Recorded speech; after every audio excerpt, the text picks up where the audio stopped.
This is a great question. Why is there such a difference between Australian and England sporting cultures?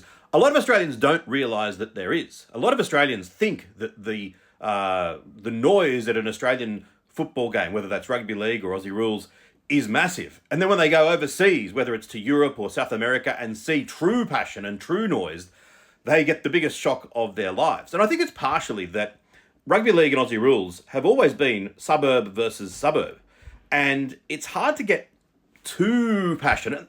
Don't get me wrong, there is passion, but it's hard to get to the incendiary level of passion when, in Melbourne, it might be Essendon versus Hawthorn, two suburbs that aren't that far away from each other and aren't that different. Back in the day in Sydney, it was eastern suburbs versus, Balmain. Again, not that different, really. Not the same, but not that different. Whereas, of course, in England, you get smaller towns that just have one team and they feel like it's them versus the whole country, or the more sizable cities often having two teams hating each other and then also having that saying that us versus the rest of the country feel.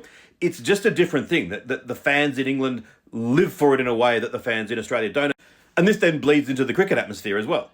But the second point, that Australian fans don't turn up when Australia is not going well, that's a misnomer.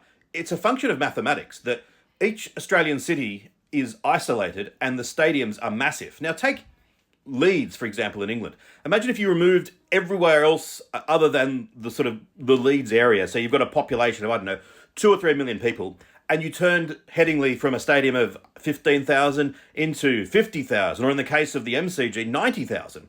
Suddenly, you just wouldn't get the big crowds on day 4 and 5 because there's just not the populace to deliver them. So Australian crowds almost always dwindle in days 4 and 5, not because Australia's doing poorly, because that's just, the mathematics of it. So yet when you get the Barmy Army who are here, and obviously they're going to turn up every day, when Australia's performing poorly and they say almost no Australians in the crowd day 4 and 5, the inescapable conclusion is, the Australians haven't turned up. But you look at matches where Australia's dominating in those same situations, the crowd's also still small because, as I said, it's a function of mathematics, not of support.